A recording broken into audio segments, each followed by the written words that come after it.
Hello friends, ಎಲ್ಲರಿಗೂ ಕಲ್ಪನಾಸ್ ಕಿಚನ್ಸ್ಗೆ ಸ್ವಾಗತ. ಈಗ ನಾನು ಮಾವಿನಕಾಯ ಸಿಹಿ ಉಪ್ಪಿನಕಾಯಿ ಮಾಡುವ ಬಗೆಯನ್ನು ಹೇಳುತ್ತೇನೆ. ಎಣ್ಣೆ ಕಾಯ್ದಿದೆ. ಈಗ ಸಾಸಿವೆಯನ್ನು ಹಾಕ್ತಾ ಇದ್ದೇನೆ.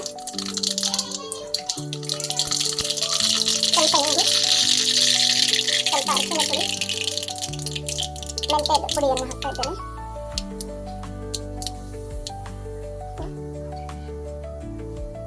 ಇದು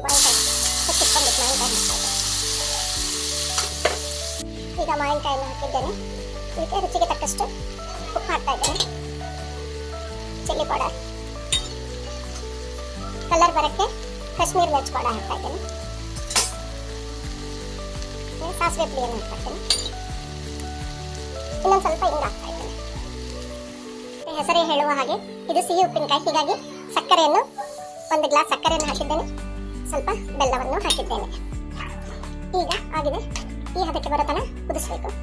ಇದನ್ನು ಫ್ರಿಜ್ಜಿನಲ್ಲಿ ಇಟ್ಕೊಂಡು 6 ತಿಂಗಳವರೆಗೆ ತಿನ್ನಬಹುದು. ಚೆನ್ನಾಗಿರ್ತದೆ. ಧನ್ಯವಾದಗಳು.